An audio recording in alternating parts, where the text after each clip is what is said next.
1947 में भारत का बंटवारा हुआ था क्योंकि जिन्ना ने और साथ साथ भारत में रहने वाले ज्यादातर जो बड़ी तादाद में मुसलमान थे उन्होंने कहा कि हम हिंदुओं के साथ नहीं रह सकते और इसलिए भारत का बंटवारा हो गया। एक तरफ भारत, दूसरी तरफ पाकिस्तान बन गया और पाकिस्तान में से आज बांग्लादेश भी बना हुआ है। भारत का बंटवारा 1947 में हुआ, इस बात को याद रखिए। लेकिन बंटवारे के बावजूद अक्सर ये सवाल उठते हैं, लोग सवाल उठाते हैं कि अभी भी भारत में कितने पाकिस्तान हैं।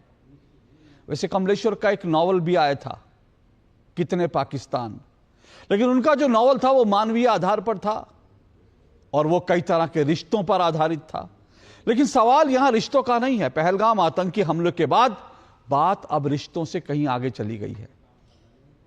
मानवीय पहलू नहीं, इस पूरे मामले के बहुत सारे पहलू हैं जिन पर विचार किया जाना चाहिए। इसीलिए जैसे मैंने कहा कि भारत के बंटवारे के बाद 1947 में पाकिस्तान के बनने के बाद भी भारत में अक्सर ये आवाजें उठती रही कि भारत में अभी भी कितने पाकिस्तान हैं। याद है आपको, टीएमसी के एक नेता, जी हां टीएमसी के नेता नहीं बल्कि मंत्री, ममता बनर्जी के एक मंत्री, उनकी एक पूरी रिपोर्ट आई थी जिसमें जब वो एक विदेशी पत्रकार को कोलकाता के मुस्लिम बहुल इलाके में ले जा रहे थे तो उन्होंने कहा आइए आपको मिनी पाकिस्तान लिए चलता हूं। जिस तरह से वक्फ के नाम पर भारत में जमीनों पर कब्जा होता रहा, उसको लेकर भी लोगों ने सवाल उठाए कि भाई एक पाकिस्तान तो बन गया, भारत में और कितने पाकिस्तान। जब कश्मीर से हिंदुओं को निकाल दिया गया तब सवाल उठा कि एक पाकिस्तान तो बन गया और कितने पाकिस्तान। जब हमने देखा इसी उत्तर प्रदेश के अंदर एक इलाके से जब हिंदुओं को निकाल दिया गया और उसके बाद यह सवाल वहां उठा कि कितने पाकिस्तान। इस तरह के तमाम सवाल अक्सर उठते हैं, लेकिन आज यह सवाल पहलगाम आतंकी हमले के बाद मैं क्यों उठा रहा हूं? मैं इस सवाल कश्मीर को लेकर नहीं उठा रहा हूं। कश्मीर हिंदुस्तान का है, हिंदुस्तान का था, हिंदुस्तान का रहेगा, इसमें तो किसी को कोई शक ही नहीं है। लेकिन आज पहलगाम आतंकी हमले के बाद जो एक तस्वीर हमारे सामने आई है, आज उस तस्वीर पर मैं चर्चा करना चाहता हूं। दरअसल पहलगाम के आतंकी हमले के बाद सरकार ने यह ऐलान किया, सरकार ने घोषणा की कि भारत के अंदर कोई भी पाकिस्तानी अब नहीं रहेगा, कोई भी पाकिस्तानी नहीं रहेगा। जिस तरह से भारत ने स्वतंत्रता संग्राम में एक बार यह नारा बुलंद किया था, अंग्रेजों भारत छोड़ो, उसी तरह से भारत ने नारा बुलंद किया, पाकिस्तानियों भारत छोड़ो। और जब 48 घंटे की समय सीमा दी गई, जब पाकिस्तानियों को निकालने की शुरुआत की जो अभी भी चल रही है, तब ऐसे ऐसे किस्से, ऐसे ऐसे कहानियां हमारे सामने आई जिनको सुनकर आप चौंक जाएंगे, चौंक जाएंगे। और ऐसा लगेगा कि हमने हिंदुस्तान को आखिर कैसा मुल्क बना दिया।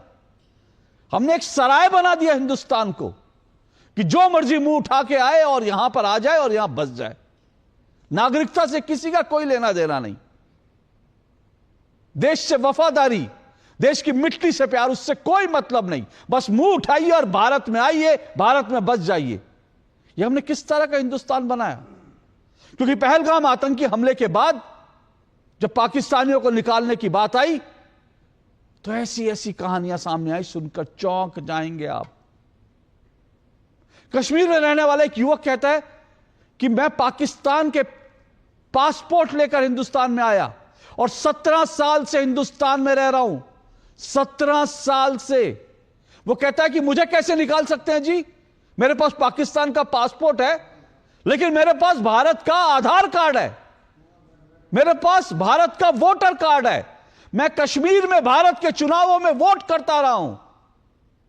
सोचिए, सुनकर दिल दहल जाता है।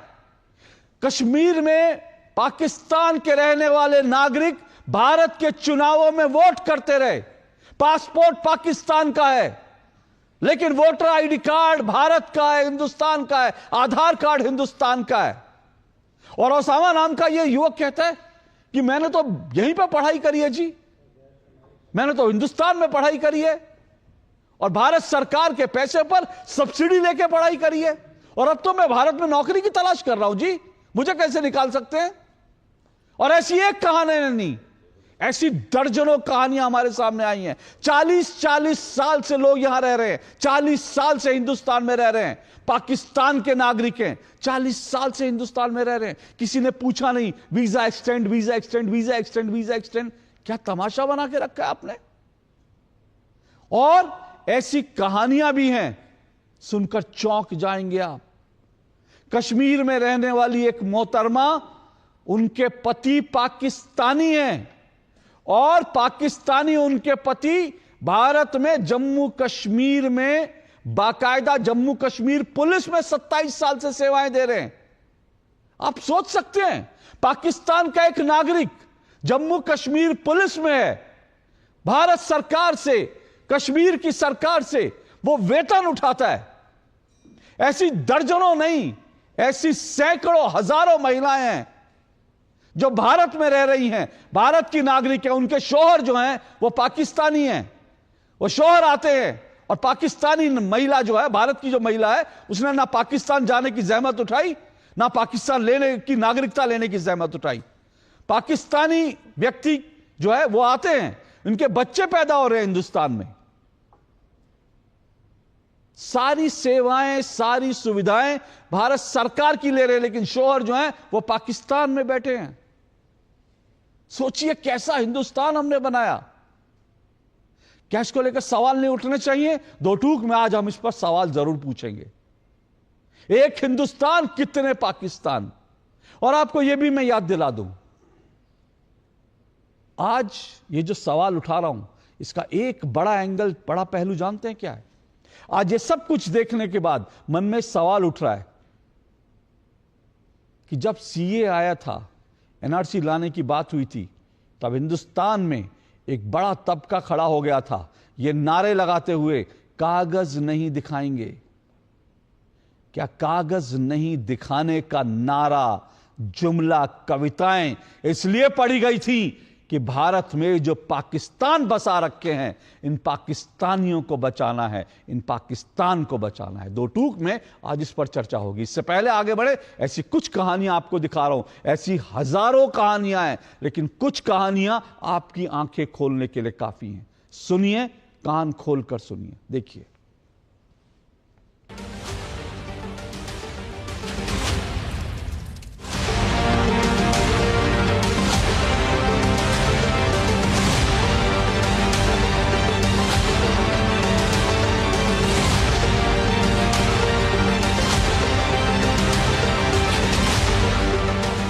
जगह के रहने वाले हैं? कराची की। मुझे 41 साल हो गए हैं यहाँ। मुझे 41 साल हो गए हैं यहाँ। ना माँ है, ना बाप है, ना बहन है, ना भाई है। मेरा कोई ठिकाना नहीं है। मैं बेसहारा हूँ। गलत हुआ, हम उसका साथ नहीं देते। नेशनलिटी के लिए कागजात भरे, नहीं दिया। नूरी के लिए कागजात उसे पहले भरे थे तो नहीं दिया सर। अब इसका आधार कार्ड इधर का है, इलेक्शन कार्ड इधर का है, इंडियन का है, मगर समझ नहीं आता क्यों। हम यहाँ पे 17 सालों से, हम 2008 में आए थे, 24/11/2008 में। तो हमने विदिन 15 डेज यहाँ पे आते ही हमने वीज़ा स्टे करवाया था। हमने वोट भी कास्ट किया। हमारे हर एक डॉक्यूमेंट्स यहाँ के बने, आधार कार्ड है, इलेक्शन कार्ड है, राशन कार्ड है, हमारा डोमिसाइल है मेरी यहाँ की, बाकी सारे डॉक्यूमेंट्स मेरे बने। अब मैं यहाँ से कहाँ जाऊँगा? मेरा नाम परवीन अख्तर है। हम बारामूला कानसपुरा से। मुझे यहाँ 40 साल हो गए हैं भैया। 40 साल से मैं यहाँ रह रही हूँ। जी हाँ, मैं कश्मीर से हूँ, उधर पाकिस्तान पीओके से हूँ, मीरपुर से। जी, मेरा और मेरा एक बेटा पाकिस्तान का पासपोर्ट है। 2017 में आई हूँ यहाँ पे। सर ये मुझे अभी 14 दिन पहले हुआ है। ये मिसेज है। कितने सालों से यहाँ पर रह रहे? ये 45 साल। तो किस वजह से आज यहाँ से इनको भेजा गया? है ये पाकिस्तानी। ये बाघा बॉर्डर के जरिए जो ये नया कानून निकला, इसके जरिए जो भेजे गए, तो इसमें मेरे वालिद साहब भी थे और बाकी मेरे 3 चाचू और थे और मेरी 5 जो हैं वो मतलब खाला फूफियाँ, यानी कि पूरे ये 9 थे। और ये मतलब ऐसे थे ना कि जो अरसाए मतलब तकरीबन 43 साल से यहाँ पर ये बस रहे थे। और पहले ये इधर ही के थे, फिर गए वहाँ, उसके बाद यहाँ मतलब 40-50 साल हो गए इनको यहाँ रहायशी हैं। मैं मुजफ्फराबाद की रहने वाली हूँ। मेरी शादी बारामूला में हुई है 6 साल पहले।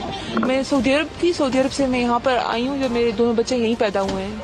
तो ये अभी 40-50 दिन की ही है। बेकसूर लोगों की जाने गई हैं। लेकिन उन सब में हमारा तो कोई कसूर नहीं है ना। साल तक हमने इंतज़ार किया, फिर हमारी ऑनलाइन शादी हुई है। मेरी फूफो के बेटे हैं, मतलब बुआ के बेटे हैं मेरी। हमारा ऑनलाइन निकाह हुआ है, फिर हमें वीज़ा मिला है और अब 2 माह हुए हैं मुझे आए हुए और ये एकदम से ऐसे कह रहे हैं। आपके पति पुलिस में है? हाँ, मेरे पति पुलिस में 27 साल सर्विस हो गई। क्या नाम है? इफ्तिखार अली। वो पुलिस में है, उनको भी कहा कि वापस? उन्हीं को कहा, हमें नहीं कहा। ये हमारे घर के 9 बंदे, ये बहन भाई है। सबको वापस जाना? सबको वापस जाना है।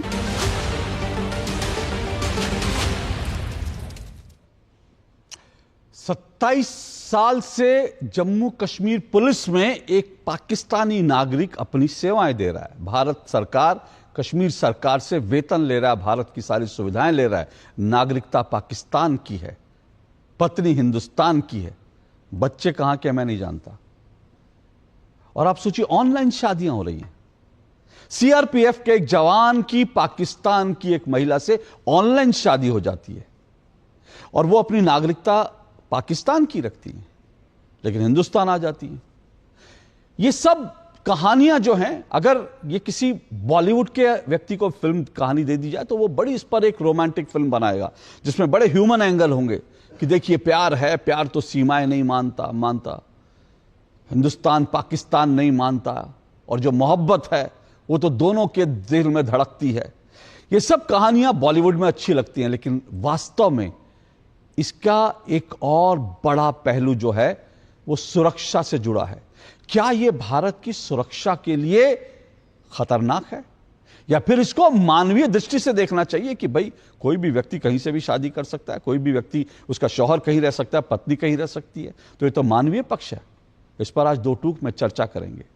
आज मेरे साथ जो मेहमान जुड़ रहे हैं, परिचय करवा दूं। मेरे साथ 5 मेहमान आज की डिबेट में जो है जुड़ चुके हैं। मेरे साथ शाजिया इल्मी जुड़ चुकी हैं, बीजेपी की राष्ट्रीय प्रवक्ता हैं शाजिया इल्मी। मेरे साथ तहसीन पूनावाला जुड़े हुए हैं, तहसीन पूनावाला राजनीतिक विश्लेषक हैं। तारिक खान जी मेरे साथ जुड़े हैं, समाजवादी पार्टी के प्रवक्ता हैं। मेरे साथ विक्रम सिंह जी जुड़े हुए हैं, पूर्व डीजीपी हैं उत्तर प्रदेश के, सुरक्षा और रणनीतिक मामलों के जानकार हैं। शशांक शेखर झा मेरे साथ स्टूडियो में जुड़े हुए हैं, वरिष्ठ अधिवक्ता हैं। आप सभी का शुक्रिया, स्वागत। सबसे पहले शाजिया इल्मी, मैं आपसे पूछता हूं, क्योंकि बहुत सारे लोग ये कह रहे हैं, और मुझे आज जब जुड़ी आपका नाम आया तो मुझे खुशी हुई कि आज आपका नाम आया, क्योंकि अगर मैं गलत नहीं हूं तो शायद आपके भी कोई ना कोई रिश्तेदार पाकिस्तान में ज़रूर रहते होंगे। तो बहुत सारे लोग कह रहे हैं कि भाई ये तो बड़ी मामूली सी बात है, भारत पाकिस्तान के बंटवारे के बाद बहुत सारे लोग ऐसे हैं जिनके रिश्ते यहाँ हैं वहाँ हैं, तो फिर इस पूरे मामले को मानवीय दृष्टि से देखने की ज़रूरत है। इसमें सुरक्षा का कोई एंगल नहीं है, क्या कहेंगी आप? बहुत ही बुनियादी बात है एक बात होती है शांति और दूसरी है युद्ध की। हम जानते हैं कि क्या हमारा रिश्ता रहा है और कितना कड़वा और तल्ख रिश्ता वो रहा है, और मैं खुद उसका घर से आती हूँ, एक बहुत ही एक सुन्नी परिवार से आती हूँ मैं। मेरे पिता हमारा सबसे one of the oldest Urdu newspaper, सबसे पुराने अखबार उर्दू अखबारों में से जो एक है, बल्कि मुझे कहना चाहिए कि वन ऑफ द ओल्डेस्ट वो हमारा अखबार है। आप यकीन नहीं करेंगे, इस बात को मैं बहुत गौर से सुन भी रही हूँ और समझ भी रही हूँ।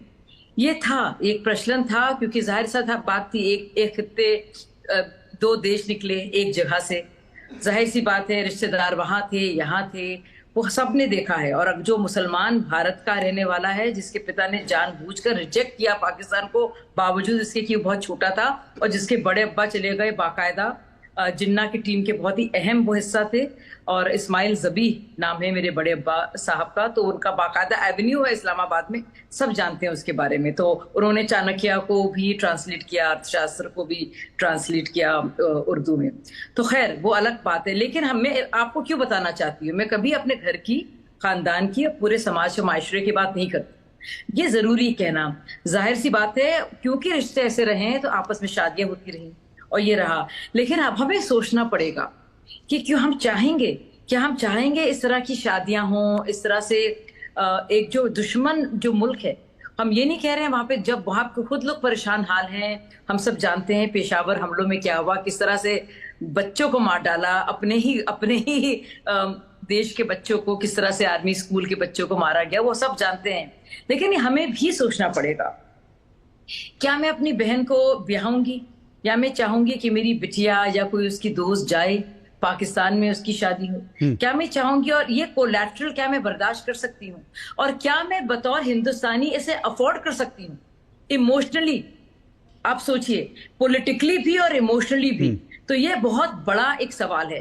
दूसरा, आप सब लोगों को एक मानवीय इसमें एक एंगल नजर आ रहा है और एक बहुत बड़ा दृष्टिकोण है। क्या होगा उन ब्याहताओं का, क्या होगा उनका, उन यतीमों का, वो कहाँ जाएंगे बेचारे, वो तो यतीम हो जाएंगे। अब सवाल ये है कि वो इतनी तादाद इतनी ज्यादा क्यों थी? अच्छा, और दूसरा सवाल भी इसमें एक और बहुत बड़ा आता है कि हमारे यहाँ जो लोग बहुत ही आंसू बहा रहे हैं, आंसू बहाने के लिए बहुत सारी चीजें हैं शुभ जी। अब आप ये मुझे बताइए, ये जो इंडी अलायंस है, इसको हम लोग आज से, मैं तो नाम नया रख रही हूँ और मैंने इसका ऐलान कर दिया है, पिंडी अलायंस में कहूंगी, क्योंकि रावलपिंडी में जिसके आका बैठे हों वो इंडी यानी कि पिंडी अलायंस को इस बात की बड़ी फिक्र है कि भाई इनका क्या होगा, जो जिनकी शादियां यहाँ हुई हैं, जो बच्चे हैं। अब आप देखिए हो क्या रहा है इन दोनों मुल्कों के बीच में, और सब जानते हैं। और मैं लंबी, मतलब सब जानते हैं, मुझे लगता है कि कब 48 के बाद से क्या क्या हुआ, 65, 71, 99, 2016, 2019, कश्मीर, और ये अब हम देख रहे हैं क्या हो रहा है हमारी आंखों के सामने।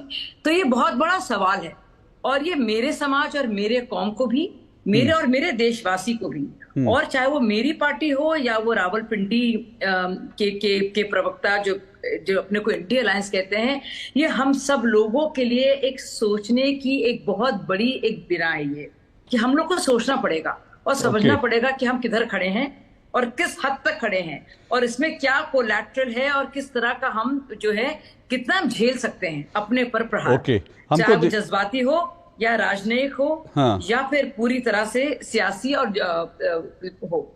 देखिए, ऐसा है कि जाहिर सी बात है कि भावनाएं सबकी होती हैं, और लेकिन मुझे लगता है कि जो आप कह रही है कि इस वक्त एक ऐसा वक्त है जब हमको तय करना पड़ेगा कि हम किस तरफ खड़े हैं। अगर पाकिस्तान इस हद तक है, और इसके लिए पाकिस्तान ही जिम्मेदार है, पाकिस्तान के नागरिक कितने जिम्मेदार हैं ये छोड़ दीजिए, लेकिन पाकिस्तान तो जिम्मेदार है। और अगर आज पाकिस्तान एक दुश्मन मुल्क की तरह व्यवहार कर रहा है तो पाकिस्तान के नागरिकों को इसमें जो है पिसना पड़ेगा। ये ऐसा नहीं हो सकता कि हम उनको कह दें कि हाँ। लेकिन आपने एक बड़ा आरोप लगाया, इसलिए मैं तारिक खान जी आपके पास जा रहा हूँ। तारिक खान जी, बहुत सारे लोग, और मैं सुन रहा था कुछ गठबंधन के ही, कुछ आपके गठबंधन के ही कुछ नेता हैं, वो कह रहे थे कि इन महिलाओं का क्या कसूर है, इन बच्चों का क्या कसूर है, इन पुरुषों का क्या कसूर है। तो इस तरह से अगर उनको जो है ये मानवीय दृष्टि दिखाई दे रही है, लेकिन इसमें सुरक्षा का एक बहुत बड़ा एंगल है, उसको हम नजरअंदाज नहीं कर सकते। सीआरपीएफ का एक व्यक्ति है, यहां पर तैनात है, और उसकी शादी जो है ऑनलाइन एक पाकिस्तानी से हो जाती है, और वो पाकिस्तानी उससे यहां पर आ जाती है। ऐसी महिलाएं हैं जिनके शौहर वहां बैठे हैं और यहां पर जो है वो भारत की नागरिकता लेकर बैठी हैं, लेकिन शौहर पाकिस्तान में बैठे हैं। ये सब चीजें, सुरक्षा का भी इसमें एक बड़ा एंगल आज सामने आ रहा है। क्या कहेंगे आप? ठीक है, सही बात है, सुरक्षा का एंगल है, पाकिस्तानी दुश्मन देश है, सही है। पाकिस्तान से आए लोगों को तुरंत वापस भेज देना चाहिए, ये भी बात पे मैं तुरंत इस बात पे 100% सहमत हूं। लेकिन क्या धर्म देखकर वापस भेजा जाएगा? आप सहमत हैं इस बात पे? मेरा सवाल है छोटा सा आपसे। नहीं, मैं देखा जाएगा, मैं इस सवाल पर भी आऊंगा, मुझे कोई दिक्कत नहीं है। बाद में आइएगा, पहले धर्म देखकर भेजा जाएगा या सबको भेजना चाहिए? मतलब क्या सही है गलत आपसे? धर्म देखकर भेजा जाए या सबको भेजा? आप पूछ रहा हूं आपसे। अच्छा, मेरे से सवाल पूछ रहे हैं आप? ठीक है, तो मैं बता देता हूं। मैं तो गांधी जी का फॉलोअर हूं इस मामले में, क्योंकि गांधी जी ने कहा था कि बंटवारे के बाद जो हिंदू वहां पर रह गए उनको अगर प्रताड़ित किया जाएगा तो उनकी जिम्मेदारी भारत को लेनी चाहिए। गांधी जी ने यह नहीं कहा था कि बंटवारे के बाद जो मुसलमान चले गए उनकी। तो मैं गांधी जी का फॉलोअर हूं। मैं मानता हूं गांधी जी ने जो कहा उस पर हमको भारत को चलना चाहिए। सवाल मिल गया, आपका जवाब मिल गया। आप इसकी भी गारंटी लेते हैं कि वो भारत के प्रति उनकी निष्ठा 100% होगी, ये गारंटी भी लेते हैं आप? सुरक्षा कारणों से उनकी निष्ठा पाकिस्तान के प्रति नहीं होगी, हिंदुस्तान के प्रति 100% होगी, इसकी भी आप गारंटी दी। अगर आप ऐसा कह रहे हैं तो ठीक है, चलिए। अगर ये बात है कि ठीक है, जो वहां पर मान लेते हैं प्रताड़ित लोग थे उनको वापस ले लेना चाहिए, तो ठीक है, लेकिन 100% उनकी निष्ठा सही होगी और सुरक्षा कारणों से उनको रोकना, जैसे जब विदेश मंत्रालय ने ब्रीफिंग दी थी अपनी कि सब लोगों को वापस जाना है, तो उसमें कहा गया था कि जो हिंदू है लॉन्ग टर्म वीजा के वो वापस नहीं जाएंगे। तो उनकी ईमानदारी निष्ठा की गारंटी अशोक श्रीवास्तव साहब, मोदी जी, अमित शाह ऐसे नेताओं को ले लेनी चाहिए। तो एक भारतीय होने के नाते तारिक खान को जीरो प्रॉब्लम है। मगर मैं ये प्रश्न चिन्ह जरूर उठाऊंगा कि अगर उस निष्ठा का कोई टेस्ट हो सकता है, जैसे हम थर्मोमीटर मुंह में डालते हैं, टेम्परेचर बता सकता है, तो आप लोग मिलकर करा लीजिए। मगर सुरक्षा कारणों में हमें जरा सी भी चूक नहीं देनी चाहिए किसी को भी, क्योंकि कई बार देखा गया है कि बिना धर्म के, जो धर्म मुसलमान नहीं है, ऐसे लोग भी जासूसी में पाए गए हैं लिप्त। कई नाम है, मैं 10 नाम दे सकता हूं। बिल्कुल, कई लोग जासूसी में लिप्त पाए गए हैं। उनकी निष्ठा का अगर कोई सवाल नहीं है तो मुझे कोई प्रॉब्लम नहीं है, लेकिन एज अ भारतीय मैं ये सवाल जरूर करूंगा कि उनकी निष्ठा का कोई जांच हो जाना चाहिए। तारिक खान जी, एक चीज, एक चीज तारिक खान जी मैं जरूर कहूंगा। देखिए, गद्दारों का कोई धर्म नहीं होता, ये बड़ा तय है। गद्दार हिंदू भी होते हैं, गद्दार मुसलमान भी होते हैं, गद्दार सिख भी होते हैं, गद्दार ईसाई। सुनिए मेरी बात सुनिए। गद्दार, हाँ, गद्दार होता है। मैं सुनिए तो सही ना। और गद्दार और गद्दार ऐसा नहीं कि पाकिस्तान से आने वाला, अरे भारत में भी रहने वाले गद्दार हैं भाई। भारत में रहने वाले बहुत सारे गद्दार हैं जिनके दिल आज भी पाकिस्तान के लिए धड़कते हैं। ऐसे लोग हैं, ऐसे लोग भी हैं। तो ऐसा सवाल ये है कि आप उनको भी, जो भारत में रह के जिनका दिल पाकिस्तान के लिए धड़कता है, एक मोहतरमा है जो है हमेशा पाकिस्तान के लिए आंसू बहाती है, बी कैटेगरी की, सी ग्रेड की हीरोइन है वो पाकिस्तान में जाकर कहती हैं कि भाई मुझे तो दुनिया भर में सबसे अच्छा लाहौर लगता है जी। मुझे तो ऐसे लोग हैं जो भारत के लोग हैं लेकिन उनका दिल पाकिस्तान के लिए धड़कता है। तो ऐसे लोगों को आप जो है धक्का देकर निकाल तो नहीं सकते, लेकिन हाँ, उन लोगों पर नजर रखी जानी चाहिए, सुरक्षा की दृष्टि से उन लोगों पर नजर रखनी चाहिए। और ये जो जिनकी आप बात कर रहे हैं, मुझे लगता है उनके ऊपर नजर रखनी चाहिए। लेकिन इसको लेकर, इस सवाल को लेकर मैं आपके पास आऊं, लेकिन उससे पहले मैं विक्रम जी के पास जा रहा हूं। विक्रम सर, आपको क्या लगता है, ये इसका एक एंगल ये भी है कि भाई ऐसे कैसे, अगर ये सुरक्षा की दृष्टि से बड़ा खतरनाक, और मैं तो ये देखकर हैरान हूं सर, आप विक्रम जी आप बताएंगे सर, कि 17 साल से एक ओसामा पाकिस्तान का नागरिक, वो जम्मू कश्मीर में है, उसके पास आधार कार्ड है, उसके पास वोटर आईडी कार्ड है, वो बाकायदा जम्मू कश्मीर की सरकार को, देश की सरकार के लिए वोट चुनता है। वो बाकायदा भारत के पैसे पर जो है वो सब्सिडाइज रेट पर जो अपनी शिक्षा ले रहा है, अब भारत में नौकरी ढूंढ रहा है। मतलब हमने सराय बना दिया हिंदुस्तान को। जी नमस्कार सभी विद्वान पैनलिस्ट को मेरा नमस्कार। सराय नहीं बनाया, सराय में तो कुछ भुगतान करना पड़ता है। ये जोंक की तरह जो पूरी ऑस्ट्रेलिया की जनसंख्या खून चूस रही है मां भारती का, और एक पैसा टैक्स देना नहीं। आपने एक ओसामा की बात की है, मैं आपसे कहता हूं लखनऊ से नैनीताल एक्सप्रेस पे बैठिए, और जब बहेड़ी से काठगोदाम तक आपकी ट्रेन जाती है, पटरी के दोनों तरफ लाखों ओसामा और ओसामिन बैठे हुए हैं, और वहां पर आपको बांग्लादेश और पाकिस्तान के झंडे दिख जाएंगे। किसने बसाया है? हमारे सत्ता लोलुप और तुष्टीकरण की राजनीति चलाने वालों ने वहां बैठाया है। और ये बात मैंने आपको एक ज्योग्राफिकल लोकेशन की बताई, ऐसे मैं 50 बता सकता हूं। अब मैं 4 बिंदु आपके सामने रख रहा हूं। राष्ट्र हित और सुरक्षा सर्वोपरि, और जो सामने आए उसको बिल्कुल बिना मुरव्वत बेरहमी के साथ हटा दिया जाए, इसमें कोई मुरव्वत नहीं। मानवाधिकार मानवों के लिए होते हैं, दानवों के लिए कोई मानवाधिकार नहीं होते हैं। और जो लोग आज आंसू बहा रहे हैं, ऑल आइज ऑन रफा, और जब कश्मीर से सन 90 में कश्मीरी पंडितों का पलायन हुआ था, किसी की आंख से एक आंसू निकला था? और अगर तब नहीं निकला ऑल आइज ऑन रफा, तो आज आपको जो हमारे 26 लोग मारे गए हैं, बेमौत मारे गए हैं, उनकी चिता आग ठंडी नहीं हुई और आग के आंसू सूखे नहीं, और आप अजीब से बेमौसम की बारिश और बेमौके की शहनाई बजा रहे हैं कि उनके बच्चे बीमार हैं, उनकी ये शादी, उनकी वो शादी। सहानुभूति है, लेकिन व्यक्तिगत सहानुभूति राष्ट्र हित के ऊपर नहीं हो सकती है। व्यक्तिगत सहानुभूति है, उनको भेजिए दुबई और या अमेरिका, आप कराइए, अपने पैसे से लाए, वो आप करेंगे नहीं। वचनम की बातें 9 लाख की सबकी सुन लीजिए। अगर आप इतना दर्द है, इनको बैठाइए और अपने पैसे से चंदा करके। और आपने बिल्कुल सही कहा, ऐसे लोग जो ये कहते हैं, अभी आपने सुना होगा, हमें संविधान पे विश्वास नहीं है। विश्वास संविधान पे नहीं है, सुविधा पूरी संवैधानिक लेनी है। चाहे गरीब आवास योजना हो, चाहे शौचालय हो, चाहे गरीब जनधन योजना हो, सुविधा पूरी, निष्ठा आपकी संविधान की नहीं है। तो ऐसे लोगों की फहरिस्त बननी चाहिए। पुलिस में इसका लेखा जोखा होता है, इसको कहते हैं सस्पिशियस एक्टिविटी रिपोर्टिंग सिस्टम, संदिग्ध गतिविधियों का लेखा जोखा। जो संविधान को नहीं मानते उनकी फहरिस्त बनाइए। ए बी बनाइए जो कहते हैं पाकिस्तान का झंडा हम लहराएंगे।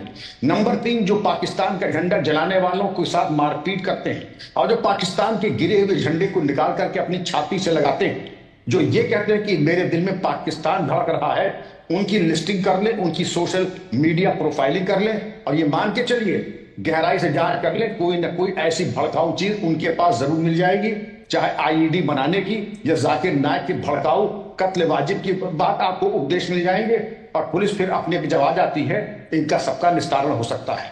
रही बात इसकी उसावा की, अगर घर का चिराग भी घर में आग लगाने को बेकरार हो तो हमारे घर को कौन बचाएगा। घर में दीमक लगने की शुरुआत है और जब हम दीमक हटाने की कोशिश करते हैं, पेस्टिसाइड डालते हैं तो लोग कहते हैं ना ना ना ना ना, वो दीमकों के प्रति बड़ा उदार दृष्टिकोण आपको रखना चाहिए। ये दीमकों के भी जीने का, सांस लेने का अधिकार है, कोई अधिकार नहीं है। हमारा अधिकार हमारे जो 26 मारे गए उनके परिवार का है, आपका है, हमारे बच्चियों का, शाजिया जी का है और हमारे जितने विद्वान पैनलिस्ट उनके परिवार का सबसे पहले है। अब मैं कम से कम इसमें कोई मिलावट पसंद नहीं करता हूं कि किसी और का हक है कि आप और आपके परिवार के ऊपर कोई ग्रहण की तरह आ जाए। अशोक जी, आपने जो बात कही वो इंपॉर्टेंट बात है, लेकिन साथ साथ इसमें एक ये भी बात है, और तहसीन में यही सवाल लेकर आपके पास आ रहा हूं, क्या ये जो घर में बैठे हैं दीमक की तरह जो भारत को चाट रहे हैं, खून पी रहे हैं, इन लोगों को बचाने के लिए नारा आया था कि भाई कागज नहीं दिखाएंगे, क्योंकि अगर उस समय कागज देख लिए जाते तो उसी समय शायद इनमें से बहुत सारे लोग पकड़े जाते, लेकिन तब ये नारा दिया गया कागज नहीं दिखाएंगे। क्या ऐसे लोगों को बचाना भी था? नमस्कार अशोक जी, आपके शो में शिरकत करने का मौका मिला इसलिए आपका शुक्रगुजार हूँ। 3 या 4 चीज मैं कहना चाहता हूँ। आज सारा मुल्क एक है माननीय प्रधानमंत्री जी के साथ और वर्तमान सरकार के साथ। हम चाहते हैं कि पाकिस्तान पर एक्शन हो, लेकिन हमें जो विजुअल्स दिखाई जा रही थी, जैसे हमें कश्मीर का विजुअल दिखाया दिया, और क्योंकि यहाँ पर एक पूर्व डीजीपी साहब है जिनकी मैं बहुत इज्जत करता हूँ, विक्रम सिंह जी, गुजरात के विजुअल्स दिखाए जा रहे, अन्य जगहों के विजुअल्स दिखाए जा रहे, यहाँ से पाकिस्तानी नेशनल्स को बाहर निकाला जा रहा है इलीगली, अवैध तरीके से मेरे मातृभूमि में वे रह रहे थे। तो मैं ये सोचता हूँ कि भाई गुजरात में पिछले 20-25 साल से किसकी सरकार थी, किसकी हुकूमत थी। आप कश्मीर की भी बात करते, जम्मू एंड कश्मीर, और पुलिस एक बहुत सेंसिटिव पोस्टिंग और सीआरपीएफ डायरेक्टली होम मिनिस्ट्री के नीचे आती। 6 साल में आपको ये नहीं पता चला कि पाकिस्तानी आपके फोर्स के अंदर है। ये तो किसी और पे तो आप दोष नहीं डाल सकते, तो हमारी गलती है ना। मैं इसमें कोई पॉलिटिक्स नहीं कर रहा हूं, मैं भाजपा, कांग्रेस, एनसी, पीडीपी नहीं कर रहा हूं, लेकिन वर्तमान गृह मंत्री साहब अगर उनसे सवाल नहीं पूछे तो होम सेक्रेटरी से तो सवाल पूछ सकते हैं कि आपको जम्मू एंड कश्मीर जैसे सेंसिटिव जगह पे आपके सीआरपीएफ फोर्स में पाकिस्तानी नेशनल है, आपको यह बात नहीं पता चली। तो अब क्या आपकी इंटेलिजेंस इसलिए तो फेल हो रही है। बिल्कुल वैलिड सवाल है आपका वैलिड सवाल है, और ये शाजिया के पास में ले जाऊंगा जी। बड़ी बोली दूसरी बात, पहलगाम में हुआ उसको हम बिल्कुल माफ नहीं कर सकते, लेकिन क्या पहलगाम पहला अटैक था हिंदू के ऊपर पिछले 5 सालों में? अशोक जी, मैं लगातार आपके शो में मुझे आने का मौका मिलता है और सिलेक्टिवली हिंदुओं को पिछले 3 साल 3.5 साल से टारगेटिंग किया जा रहा है। मनोज सिन्हा जी वहां के एलजी ने स्टेटमेंट निकाला, नहीं ये गलत है, हिंदुओं को टारगेट नहीं किया जा रहा है, ये स्टेटमेंट निकाला। क्यों ये टारगेट हुआ? जब वो हमारे यात्रियों पर बस फायरिंग हुई, वो बस खाई में गिर गई। अगर वो फायरिंग में कम हिंदू हमारे शहीद हुए, वरना एम उनका वही था कि आज जैसे 27 हमारे भाई शहीद हुए, वहां पर भी उतना ही उनका एम था कि ज्यादा लोगों को शहीद करें। तो तब आपको नहीं समझा टीआरएफ क्या कर रही है, लश्कर ए तोयबा क्या कर रही है? तो ये किसकी लगातार फेलियर है? आप बिल्कुल विपक्ष से सवाल पूछिए, लेकिन सरकार कौन बैठे हैं सरकार के अंदर? ये मैं इंटेलिजेंस की बात कर रहा हूं, मैं इसमें बिल्कुल पॉलिटिकल बात नहीं कर रहा हूं। फिर आपने इसको 2 इन 2 ऐड नहीं किया। तीसरी मैं बात के ऊपर लास्ट चीज पे आके मैं कह रहा हूं, मैं फिर से कह रहा हूं, पाकिस्तानी सिटीजन्स का भारत में कोई जगह नहीं है। हम एक मुल्क कभी नहीं थे, हम एक लोग नहीं है। पाकिस्तान के कोई भी नागरिक आसिम मुनीर जो वहां के आर्मी चीफ है उनको क्रिटिसाइज नहीं कर रहे। जो उसने भड़काऊ भाषण दिया जिसके कारण पहलगाम में अटैक हुआ, जो उसने बात की हिंदुओं को अलग करने की मुसलमानों से, कोई उसको क्रिटिसाइज नहीं करता। बाकी सारी चीज छोड़ दे, अगर पाकिस्तान गंभीर है, क्योंकि सारे पुराने हटकने उठा दे, क्या पहले उन्होंने काम ने ये नहीं किया, फिर पीआरएफ ने कहा कि हमारा स्टेटमेंट नहीं था 4 दिन के बाद, जो भी वो कर रहे हैं सारे उनका हमने टूल किट पहला देखा हुआ है। पाकिस्तान आज दाऊद इब्राहिम को क्यों भारत नहीं भेजता? दाऊद इब्राहिम मोइन पैलेस नाम की जगह पे कराची में रहता है, ये सब जो जानते हैं, जग जाहिर पाकिस्तान जानते हैं, कराची में रहता है, वो भारतीय नागरिक है, उसने भारत में अपराध किए, पाकिस्तान का है उसको पनाह दे रहा है।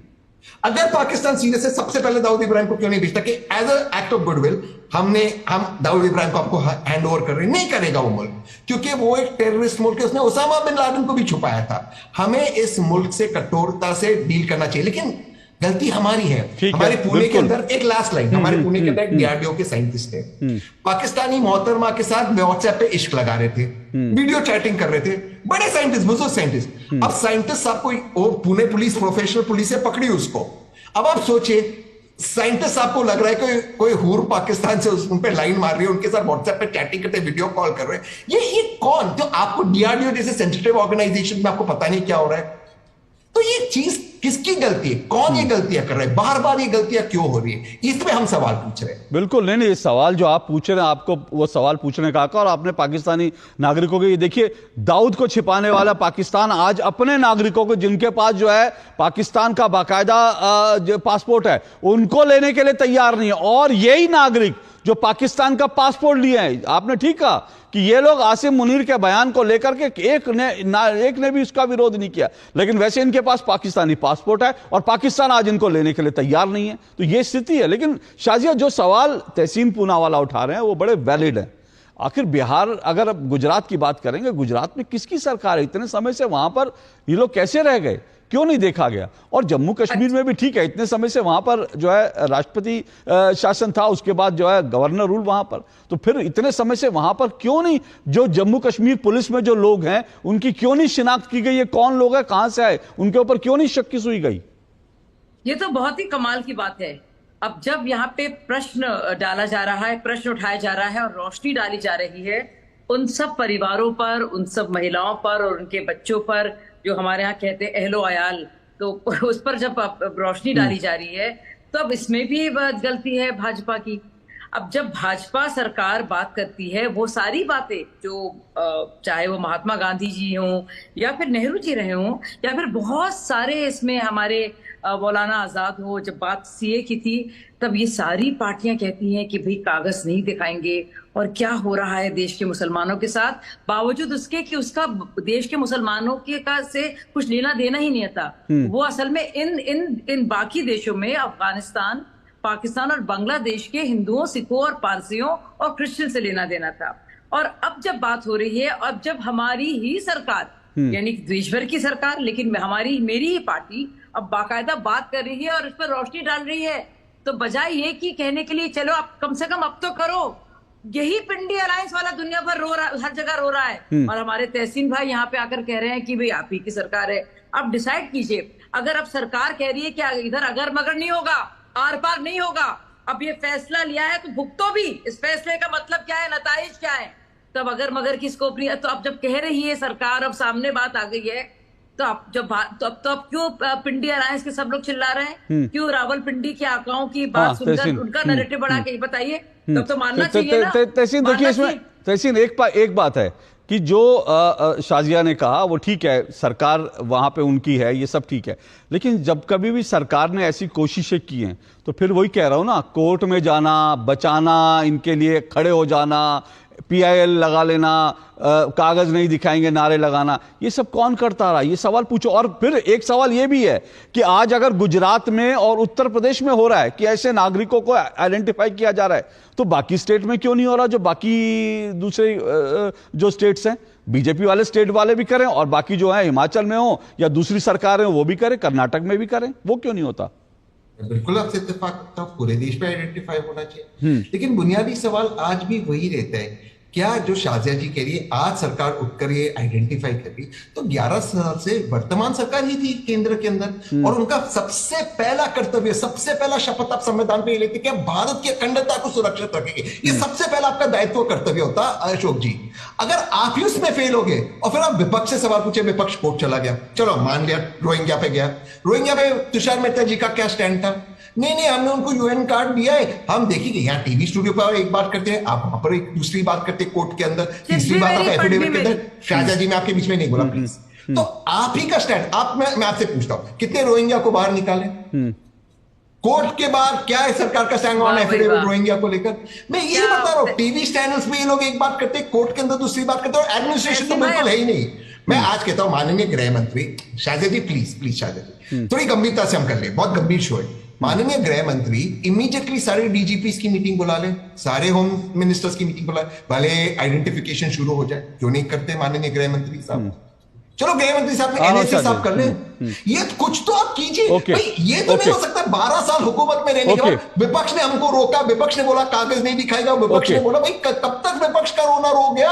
ओके शाजिया रिस्पॉन्ड कीजिए, फिर मैं ब्रेक पे जाऊंगा जल्दी से, छोटा सा रिस्पॉन्ड। मेरे भाई मेरे दोस्त, बहुत जानकर खुशी हुई कि आपका दिल इतना धड़क रहा है इस मौजूद को लेकर, और मैं चाहती हूँ ये बात आप कहें अपनी पार्टी के लोगों से भी, और इसको स्टैंड को रखें कि भारत भारतीयों के लिए, और जब जब इसके मुताल्लिक के सवाल खड़े हों तो आप खड़े हो इस स्टैंड के साथ कि कतई बर्दाश्त नहीं किया जाएगा। भारत, इंडिया फॉर इंडियंस, ये और ये रोना पीटना और पीआईएल और ह्यूमन राइट्स और देश भर में जाकर भारत और माइनॉरिटीज की बात करके रोना चिल्लाना नहीं। और अभी भी जो आप कह रहे हैं, आप कहिए बहुत अच्छा क्या कि कम से कम गुजरात सरकार और यूपी सरकार कर रही है, और ये मेरी डिमांड है तहसील पूनावाला होने के नाते, इस देश के बाशिंदे होने के नाते, कि हर जगह ये हो। और इससे हटकर, क्योंकि मेरा सारा स्टैंड इस पर आपके इस मुतालिक नहीं है, लेकिन गंभीर, अगर अब भारतीय सरकार अब कर रही है तो तब 11 साल ने इसे नहीं किया, लेकिन सारी जो बातें भी हो रही हैं, सारे आपके सवाल भारत के सरकार के से हैं। आपने खुद देखा, आपने बहुत सारी बातें कही, एक बार भी आपने पिंडी अलायंस पर कुछ नहीं कहा, एक बार भी आपने फारूक अब्दुल्ला की इस सोच पर और बयान पे नहीं कहा कि आप क्या कर रहे हैं वहां पे। ये पिंडी अलायंस के बारे में भी तो बोलिए आप जरा। ओके चलिए, मैं एक छोटा सा ब्रेक ले रहा हूं, उसके बाद तारिक जी आपके पास आऊंगा, और साथ साथ शशांक शेखर आपके पास, छोटे से ब्रेक के बाद।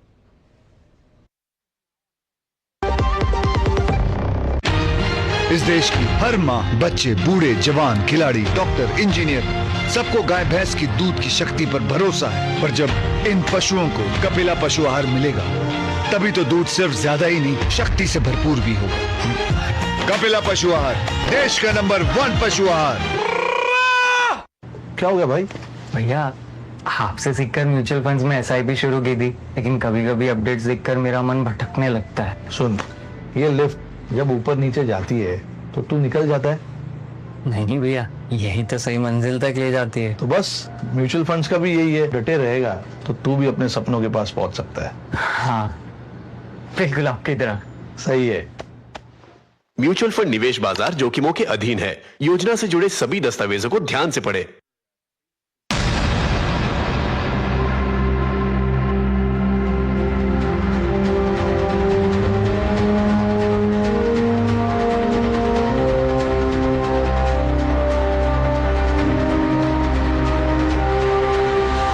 नशे का दरवाजा एक बार खुला तो जिंदगी बंद हो जाती है। ये नशे का दरवाजा हमें तोड़ना ही होगा। दरवाजा तोड़ दो। नालसा की डॉन स्कीम है, एक मिशन, एक जंग।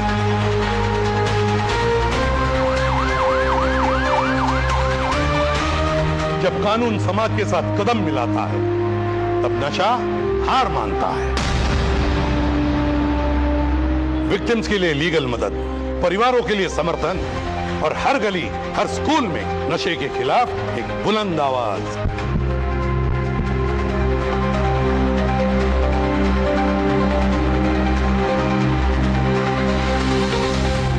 तुम मत गिरना, हम हैं यहां।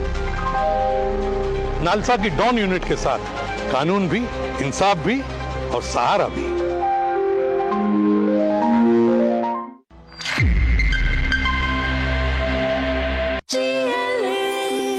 जो लक्ष्य चुना था समझ आने लगा है। जीएलए यूनिवर्सिटी, उच्च लक्ष्य की निश्चित प्राप्ति। शादी का किचन महके जहां, गोल्डी किचन किंग मसाले हो वहां। गोल्डी लाई है फ्रेश लॉक टेक्नोलॉजी, जो रखे मसालों को हर समय फ्रेश। दो टुक आप देख रहे हैं, दो टुक में हम चर्चा कर रहे हैं, एक हिंदुस्तान कितने पाकिस्तान, एक हिंदुस्तान में कितने पाकिस्तान बसे हुए हैं। यह हम इसलिए कह रहे हैं क्योंकि पहलगाम आतंकी हमले के बाद जब पाकिस्तानी नागरिकों को हिंदुस्तान छोड़ने के लिए कहा गया, तो ऐसी ऐसी कहानियां हमारे सामने आई जो सुनकर दिल दहल जा रहा है, जिससे सुनकर हैरानी हो रही है, परेशानी हो रही है। सोचिए कि लोग 15, 20, 25, 30, 40 साल से पाकिस्तानी नागरिक भारत में बैठे हुए हैं, बार बार वीजा एक्सटेंड किए जा रहे हैं, और साथ साथ वो ऐसे भी नागरिक हैं जिनके पास पासपोर्ट पाकिस्तान का है, लेकिन वो पाकिस्तानी नागरिक हैं, लेकिन वोटर आईडी कार्ड भारत का बना रखा है और कश्मीर में वोट देते हैं, बाकायदा कश्मीर की पुलिस में नौकरियां करते हैं, भारत सरकार की तमाम सुविधाओं का लाभ उठा रहे हैं, लेकिन नागरिक पाकिस्तानी हैं। इसी को लेकर हम चर्चा कर रहे हैं। मेरे साथ 5 मेहमान जुड़े हुए हैं। मेरे साथ शाजिया इल्मी बीजेपी से जुड़ी हुई हैं, तहसीन पूनावाला राजनीतिक विश्लेषक हैं, तारिक खान समाजवादी पार्टी के प्रवक्ता हैं, विक्रम सिंह जी पूर्व डीजीपी हैं यूपी के, शशांक शेखर झा वरिष्ठ अधिवक्ता हैं। तारिक खान जी बोलिए। तारिक खान जी, बड़ी सारी चीज़ें सामने आ रही हैं। अब उसमें एक ये भी सामने आया कि बताइए कि एक शादी प्रोजेक्ट भी चलता है, शादी प्रोजेक्ट। वो शादी प्रोजेक्ट क्या है कि भारत की जो है वो बच्चियां हैं और निकाह जो है पाकिस्तान के लोगों से हो जाता है, और पाकिस्तान के लोगों से, और ऐसी संख्या जो बताया जा रहा है कुछ नहीं तो कुछ नहीं 2-4 लाख ऐसी महिलाएं हैं भारत में। लेकिन अगर शादी हो गई उसमें कोई एतराज नहीं है, लेकिन शादी होकर वो भारत में ही है, उनके पति पाकिस्तान में आते हैं, बच्चे भारत में पैदा होते हैं, उनकी जो पत्नियां हैं वो भारत की सरकार की सारी सुविधाएं लेती है, बच्चे भारत सरकार की सुविधाएं लेते हैं, लेकिन उनके शोहर जो है वो पाकिस्तानी है। क्या किया जाए इन लोगों का? बैन कर दीजिए। किसने रोका है? हाँ, कहीं आपके हाथ कहीं किसी ने रोके हैं क्या? किसी का विरोध है क्या? देखिए, पाकिस्तान के नाम पर, उसके खिलाफ एक्शन लेने के नाम पर हम साथ खड़े हुए हैं। लेकिन देखिए, बीजेपी की प्रवक्ता क्या है? पिंडी अलायंस। इंडिया में जो लोग रह रहे हैं उनको यह बताया जा रहा है कि वो पिंडी अलायंस किए हुए। अच्छा साहब, जब आप बिना बिरयानी खाने बुलाए बिरयानी खाने गए थे, किसी ने आपको एजेंट या कुछ बोला था क्या? अशोक भाई बोल सकते थे ना। मगर समझिए, भारत एक कॉन्टेक्स्ट है। नहीं, अभी इनको जवाब देने दे। 4 बार पिंडी बोला। भारत के लोग एक साथ हैं। इस बात के लिए ये जो बोलती है ना, इसको वहां भी सुना जा रहा है, और वहां के लोग इसको उठाएंगे कि वहीं पर बैठकर इनको पिंडी अलायंस कहा जा रहा है, और इस बात पे ऐतराज नहीं होना चाहिए। आप बताइए, जब अटल बिहारी वाजपेयी 2 बार गए थे, किसी ने एजेंट कहा था विपक्ष ने? जब सेकुलर बता दिया जाता है, जिन्ना को कुछ कहा गया तो नहीं कहा गया था, और कई प्रधानमंत्री गए तब नहीं कहा गया था। और आज ऐसा क्या हो जाता है? आपसे सवाल पूछना तो पिंडी अलायंस पाकिस्तान के साथ है। ये कैसी बात है? कैसी बातें करती? या कभी शाजिया एक मिनट दीजिए, आ रहा हूं। इस तरीके की बातें कही गई कि आप पाकिस्तान के एजेंट हैं, पाकिस्तान के एजेंट कहा जा सकता है। पिंडी अलायंस का मतलब क्या है? आप सीधे सीधे ये कह रहे हैं कि एजेंट है। इस तरीके की घटिया बातें नहीं होनी चाहिए। मेरा भारी एतराज है इस बात पर। आप अंदर लड़ सकते हैं, आपसे सवाल पूछ सकते हैं, आप हमें 4 गालियां दीजिए, सर झुकाकर सुन लेंगे, मगर ये इंटरनेशनल मीडिया भी देखता है। प्लीज बीजेपी ऐसा मत करिए। Okay, Shazia respond. वाह भाई वाह, उल्टा चोर कोतवाल को डांटे। मतलब कितने ज्यादा डिफेंसिव आप लोग हैं। बातें यहाँ पे हो रही है उन मुस्लिम बच्चियों की, औरतों की, महिलाओं की, जिनको बाकायदा, जिनकी शादी हो जाती है पाकिस्तान में, जिनके बच्चे की परवरिश, खाना पीना, देख रेख सब होती है इंडिया में, और इंडिया करता है। उस पर जब सवाल पूछे जाते हैं, क्योंकि आंकड़े चौंकाने वाले हैं, तो उस पर जवाब दिया नहीं जाता है। पर मैं तो आप कह रही हूँ, मैं आपको बोल रही हूँ, मैं उन औरतों को नहीं कह रही हूँ। वो तो पूरे सोसाइटी की, माशरे की, खुद का उनका धर्म, सोच, माँ बाप जो भी जिम्मेदार हैं। लेकिन आप जैसी पार्टियां, जिनके रोजाना के जो वक्तव्य हैं, जिनको बाकायदा इस्तेमाल किया जाता है, चाहे वो राहुल गांधी ने जो आर्टिकल 370 के बारे में कहा था कि वेयर इज डेमोक्रेसी, जमहूरियत खत्म हो गई है, तो जिसको इस्तेमाल किया जाता है पाकिस्तान द्वारा, जो यूनाइटेड नेशंस को शिकायत दर्ज की जाती है ऑफिशियल कम्युनिक की तरह, कि इसमें जब राहुल गांधी कह रहे हैं इस बात को, या सिर्फ अगर चाहे वो सर्जिकल स्ट्राइक के प्रूफ की बात हो, या बात हो दिग्विजय सिंह के बयान की कि भाई ये क्या हो रहा है, इसके तो हमें कोई प्रमाण नजर नहीं आ रहे हैं, और तो हम उसकी बात कर रहे थे भाई साहब कि रावलपिंडी के हाथ मजबूत करने वाले लोग जो आप लोग हैं, क्योंकि आप लोग वहीं की बात करते हैं। तो मैं आपको कह रही थी दरअसल, और मैं फिर से 1000 बार कहूंगी, अभी भी आप देखिए इतनी जरूरी बातें हैं, लेकिन आपने किसको निशाना बना रहे हैं आप? बीजेपी को, मोदी को। मुखालफत कीजिए, भाजपा की मुखालफत आप जरूर करें, लेकिन जब ऑपोजिशन गवर्नमेंट को नहीं, मैं खत्म कर लूँ बात, छोटी सी बात है। जब ऑपोजिशन जो बीजेपी को अपोज करता है तो वो जरूरी बात और लेजिटिमेट बात करता है, लेकिन जब ऑपोजिशन नेशन को अपोज करने लगता है और नेशनल पॉलिसी को फॉरेन डोमेस्टिक आर्मी एजेंसीज और प्राइम मिनिस्टर को कि अभी जो हमारे प्रधानमंत्री है ना पूरे यूनिफाइड आर्मी कमांड के करता धरता है, वही हमारे कमांडर इन चीफ है। सुन लीजिए आप। तो जब आप जिस तरह के पोस्टर्स लगाते हैं, जब गप सर तन से जुदा कर देते हैं या फिर हमारी पॉलिसी पर या हमारे एजेंसीज पर इल्जाम लगाते हैं, तो दरअसल आप रावलपिंडी जो ISI हेडक्वार्टर्स के लिए बोलते हैं, इस बात को मैं फिर से बोलूंगी। वैसे मुझे आपके जवाब का चाहिए, क्योंकि यूपी में भाई साहब, यूपी में ऐसी बहुत सारी औरतें हैं, महिलाएं हैं जो लगातार बच्चों के साथ पड़ी हुई हैं, भाइयों के घर में और अपने मायके में, और ससुराल वाले बुला नहीं रहे हैं। तो क्या आपको लगता है इस पर कुछ करने की जरूरत है? ओके, तारिक खान जी इस पर रिस्पॉन्ड भी कर दीजिए, साथ साथ बहुत संक्षेप में, क्योंकि मैं फिर शशांक जी के पास जाऊंगा। लेकिन एक चीज मैं कह रहा हूं, ये आपने कहा कि पाकिस्तान का मीडिया भी, बिल्कुल, और पाकिस्तान का मीडिया देखते हैं और पाकिस्तान के सांसद देखते हैं, पाकिस्तान की संसद में बाकायदा अखिलेश जी का बयान पढ़ा जा रहा है, पाकिस्तान की संसद में आम आदमी पार्टी का बयान पढ़ा जा रहा है। तो ये सब चीजें भी तो हो रही हैं। वो लोग तो अखिलेश जी का नाम लेते हैं, सौरभ भारद्वाज का नाम लेते हैं, और उनका नाम ले लेके कहते हैं देखो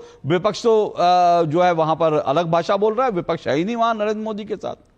नाम लिया गया, क्या बयान है अखिलेश जी का, जरा दिखाए, कोई बताए। लगातार उन्होंने कहा कि हम सरकार के साथ हैं, लगातार उन्होंने चीजों का खंडन किया, लगातार उन्होंने सरकार को आंख बंद करके सपोर्ट किया। अब इससे ज्यादा और क्या? अगर वो नाम ले रहे हैं, हमें इससे क्या? वहां पर कोट नहीं किया गया, सिर्फ नाम ले वो किसी का भी नाम, इस पे थोड़ी ना रोक, वो किसी का नाम ले सकते हैं। लेकिन यहां पर बैठकर इस बात को कहना कि वो, और इतिहास में अगर जाएंगे तो हुर्रियत नेताओं के साथ बैठकर अटल बिहारी वाजपेयी भी बड़ी मीटिंग करते थे। जब इतिहास के गड्ढे में उतरेंगे तो बहुत कुछ मलबा निकलेगा, हमारे खिलाफ भी निकलेगा, मगर इनके खिलाफ वाला हम भी इकट्ठा करके बैठे हुए हैं। आज वो वक्त नहीं। हिंदुस्तानियों का खून हिंदुस्तान की धरती पे बहा है, साथ रहकर उसके बदला लेने की टाइम है।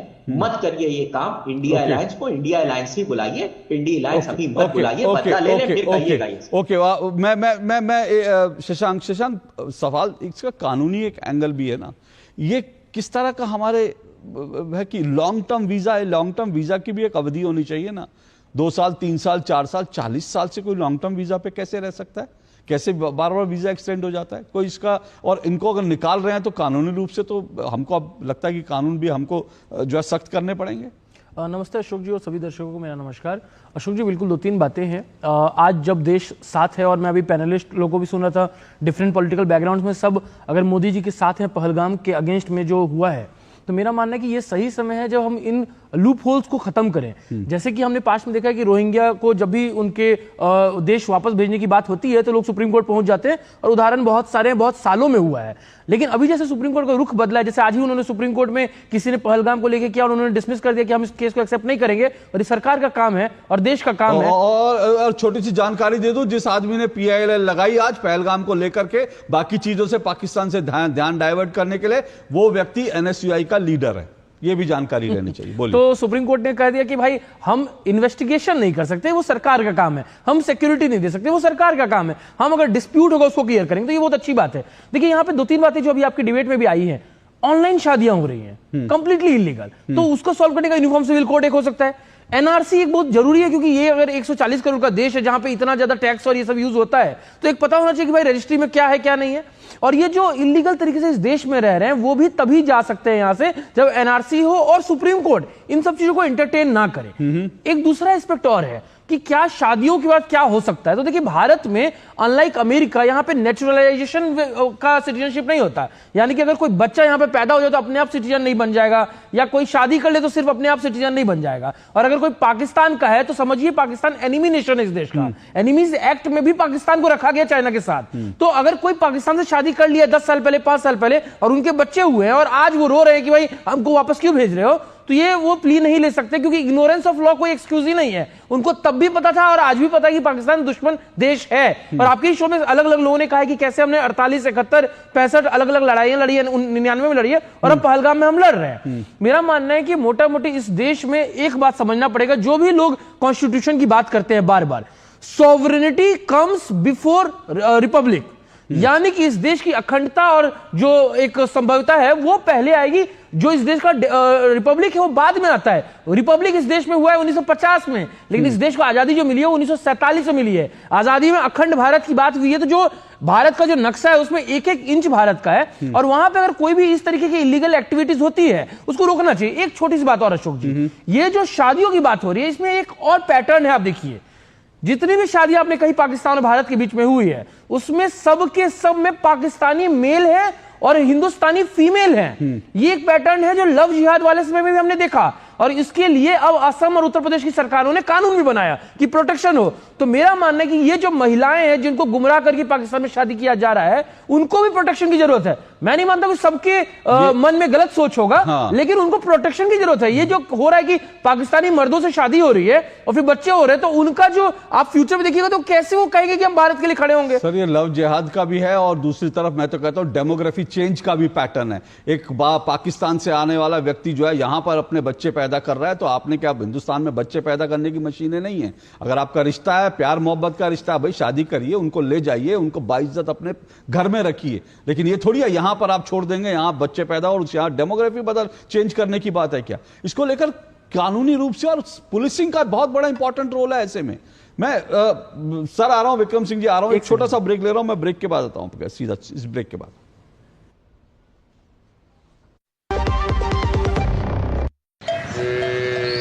वाह, गाय तुम्हारी माता है ना? तो पशुहार के नाम पर जहर क्यों खिलाता है? अनसंड हटा, दिल से खिला, सिर्फ कपिला, देश का नंबर 1 पशु आहार। जब धरती चीर कर निकलता है लोहे का पत्थर और मिलता है मोंगिया के जोश से, फिर तपता है, पिघलता है और बनता है फौलाद। अब होता है सरिया सारी खूबियों के साथ। मोंगिया स्टील, मजबूत देश का मजबूत सरिया। जो लक्ष्य चुना था समझ आने लगा है। जीएलए यूनिवर्सिटी, उच्च लक्ष्यों की निश्चित प्राप्ति। यार मार्केट कैसा ऊपर नीचे होता है। सनसेट से पहले म्यूचुअल फंड के मैदान से निकलने का टाइम आ गया है। अच्छा एक बात बता, तू इंडियन टीम का फैन कब से? 96 से सेमीज तक पहुंचे थे यार, फिर हार गए। तो क्रिकेट देखना बंद कर दिया? अरे नहीं ऐसे कैसे, team India forever bro. Exactly, career, investment और लाइफ में ऊपर नीचे होता रहता है यार।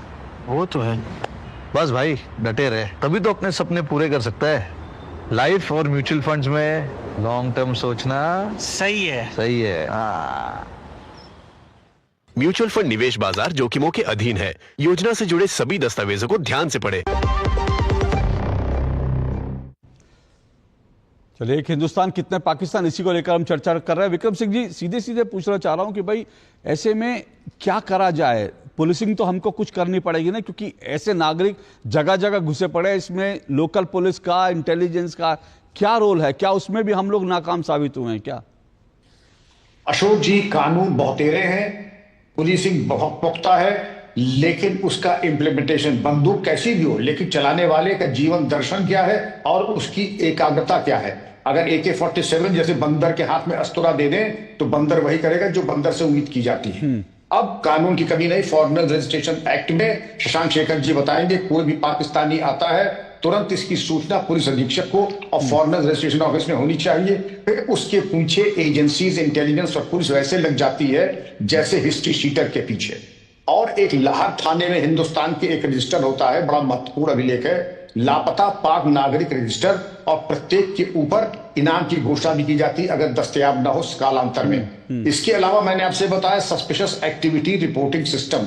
जितनी भी गतिविधियां आपने इस महत्वपूर्ण प्रोग्राम में आपने जिनकी चर्चा की है वो सब इस सस्पिशियस एक्टिविटी के अंतर्गत आती हैं और इंटेलिजेंस एजेंसीज के रडार में उनको आना चाहिए। गड़बड़ क्या है? आपने 25 साल फेथफुल इंप्लीमेंटेशन कराया, 6 महीने या 1 साल या 2 साल का आपको इंटरवल मिल गया, बस उसी में गोल हो जाता है। और गोल कौन करता है? होशियार को इशारा काफी है। ऐसी एक व्यवस्था आ जाती है जो आपको मौका देती है हमारे पीठ में चाकू भोंकने का। उतना काफी पर्याप्त है। ये 5 लाख औरतें अकस्मात नहीं आई, इनको लाया गया है। उसामा अकस्मात नहीं आया, नौकरी अकस्मात नहीं मिली, उसको लाया गया है, नौकरी दिलवाई गई है। ऐसा अभी एक उसामा पकड़ा गया, लेकिन अगर उसामा से आप पूछें तुम्हें किन किन लोगों ने डॉक्यूमेंट दिए, किसने नौकरी दिलाई, किसने तुमको यहां प्रोत्साहित किया कि तुम यहां करो, उसके बाद जिन अधिकारियों और राजनेताओं का नाम आए मैं उम्मीद करता हूं यूएपीए के अंतर्गत अशोक जी उनके खिलाफ भी वही कार्रवाई हो जो ओसामा के खिलाफ होनी चाहिए। बल्कि मैं कहूंगा ओसामा की बाद में पहले इन राजनेताओं की जिन्होंने इनको बुला करके अपनी अमानत बना करके रखा। तो व्यवस्था पूरी है, इम्प्लीमेंटेशन लैक्स है, और हमारे विद्वान पैनलिस्ट ने अगर शक उठाया है, शक वाजिब है, लेकिन सबसे पहले दोषी वो है, वो राजनेता जिसने व्यवस्था करवाई, और वो नालायक और जिन्होंने अपने कर्तव्य को इतनी शीघ्र के पुलिस अधिकारियों ने, प्रशासनिक अधिकारियों ने इस व्यवस्था को शिथिल करके इनके आगमन की व्यवस्था की। अशोक जी ओके, एक छोटा सा ब्रेक और उसके बाद जल्दी से फाइनल कमेंट के लिए आऊंगा, छोटे से ब्रेक के बाद।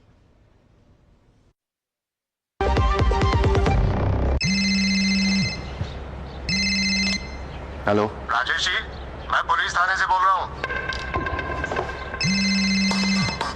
फिर से आप डिजिटल अरेस्ट में हो, दूसरे कमरे में जाइए अकेले। आपके पार्सल में ड्रग्स मिले हैं, लंबे जाएंगे। 10 लाख दीजिए, बच जाएंगे। सर इतने कहाँ से? एक लिंक भेजा है, अभी प्रोसेसिंग के लिए 2 लाख भेजिए, बाकी बाद में। 2 लाख? क्या हुआ पापा? बेटा ये कह रहे हैं कि मेरे पार्सल में से ड्रग्स मिले हैं। अरे काट दिया। पैनिक मत कीजिए पापा, डिजिटल अरेस्ट जैसा कुछ नहीं होता है, ये सब फ्रॉड है। फ्रॉड? पुलिस, बैंक, आरबीआई इत्यादि के नाम से आने वाले साइबर अपराधियों के फोन या वीडियो कॉल से सावधान रहें। उन्हें कोई पैसे ना भेजें और तुरंत पुलिस में रिपोर्ट करें। अगर समझदारी नहीं दिखाओगे तो पैसे गवाओगे। आरबीआई कहता है जानकार बनिए, सतर्क रहिए। जो लक्ष्य चुना था समझ आने लगा है। जीएलए यूनिवर्सिटी, उच्च लक्ष्यों की निश्चित प्राप्ति। मेरी पसंद, मेरी पसंद, मेरी पसंद, मेरी पसंद, हमारी पसंद, हम सबकी पसंद। मजबूत देश का मजबूत सरिया होंगे स्टील। एक हिंदुस्तान कितने पाकिस्तान, बहुत संक्षेप में 30 सेकंड में। तहसीन जी एक सवाल आपके लिए मेरे एक दर्शक ने भेजा है, मुकेश चौधरी। वो कह रहे हैं कि तहसीन जी से पूछिए कि जब सीए एनआरसी आई थी तब सोनिया जी और राहुल जी ने मुसलमानों से सड़कों के खिलाफ सड़कों पर उतरने के लिए कहा था, उस पर आपका कमेंट क्या? बहुत संक्षेप में। उस पर माननीय प्रधानमंत्री जी ने एक कमेंट दिया था। माननीय प्रधानमंत्री जी ने कहा था आप मुझ पे विश्वास रखिए, एनआरसी की कोई प्रक्रिया होने वाली नहीं, इसका डिस्कशन ही नहीं हुआ। आप सवाल टाल गए। मैं टाल ही नहीं रहा हूं, मैं तो कह रहा हूं सवाल था सोनिया और राहुल जी ने क्यों कहा मुसलमानों को सड़क पर उतरने के लिए सीए के खिलाफ, रामलीला मैदान में। मेरे पास बाइट भी है उनकी। तो विपक्ष ने कुछ कहा, सिर्फ प्रधानमंत्री जी ने कहा कि एनआरसी की प्रक्रिया ही नहीं थी, तो जो एनआरसी की प्रक्रिया थी उस पर डिबेट किया। सीए को लेकर भी तो कहा ना कि सड़कों पर उतरने, क्यों? सीए का मामला सुप्रीम कोर्ट के अंदर गया, वो एक अलग विषय था। उसका एनआरसी का क्या मामला? मैं एनआरसी की बात कर रहा हूं और एनआरसी। लेकिन एक चीज मैं फैक्ट चेक करना चाहता हूं भाजपा की प्रवक्ता को। भारत के आर्मी के सुप्रीम कमांडर माननीय राष्ट्रपति होते हैं, प्रधानमंत्री ने, और chief commander Upendra Dwivedi ji general होते। ओके शाजिया रिस्पॉन्ड करें। अंडर इन चीफ होता है अमेरिका में प्रेसिडेंट, इंडिया में वैसे ही, लेकिन हम सब जानते हैं कि जो पॉलिटिकल विल है वो एग्जीक्यूटिव की होती है और highest executive office prime minister का है। और जो पॉलिटिकल विल होता है, जो पूरा कमांड है, वो एक्चुअली पॉलिटिकल विल जो भी सरकार में है उस वक्त हुकूमत में है वो तय करता है। जैसे नेहरू जी तो नहीं थे ना, प्रेसिडेंट तो नहीं थे, प्राइम मिनिस्टर ही थे ना, आपको भी मालूम हुआ था सिंह जी। लेकिन सब जानते क्या हुआ चाइना के युद्ध में, कृष्ण मेनन ने क्या किया, तो वो सब हम जानते हैं। मुझे बुनियादी बातें ना बताएं। और बांग्लादेश के निर्माण के लिए भी इंदिरा जी को श्रेय दिया जाता है। जी जी जी, हाँ, तो इतना किसी को बेवकूफ ना समझिए, सब जानते हैं कमांडर इन चीफ। देखिए एक और बात, मुझे एक बहुत जरूरी बात कहनी है। देखिए बड़ा मौजू, देखिए सुप्रीम कमांडर 30 सेकंड से ज्यादा नहीं। हाँ नहीं, आप तकनीकी उसमें ना उलझिए, एक वकील की तरह असलियत में जाइए। खैर उसको भी छोड़िए। 30 सेकंड में जरूरी बात जो मैं कहना चाह रही हूँ, हमने देखा कि ओवैसी जी रोए, बहुत दिनों बाद उनकी प्रक्रिया आई और उनको बड़ी तकलीफ हुई। वक्फ बिल को लेकर बड़ी सारी बातें की जा रही हैं और सबको लगने लगा है कि भाई मुसलमानों के हुकूक फिर से कुचले जा रहे हैं। मैं चाहूंगी कि ऑल इंडिया मुस्लिम। चलिए मेरे पास समय इतना ही है, बहुत बहुत शुक्रिया आप सभी मेहमानों का। 2 टूक में आज बस इतना ही, आपसे कल मुलाकातों की फिलहाल इजाजत दीजिए। नमस्कार।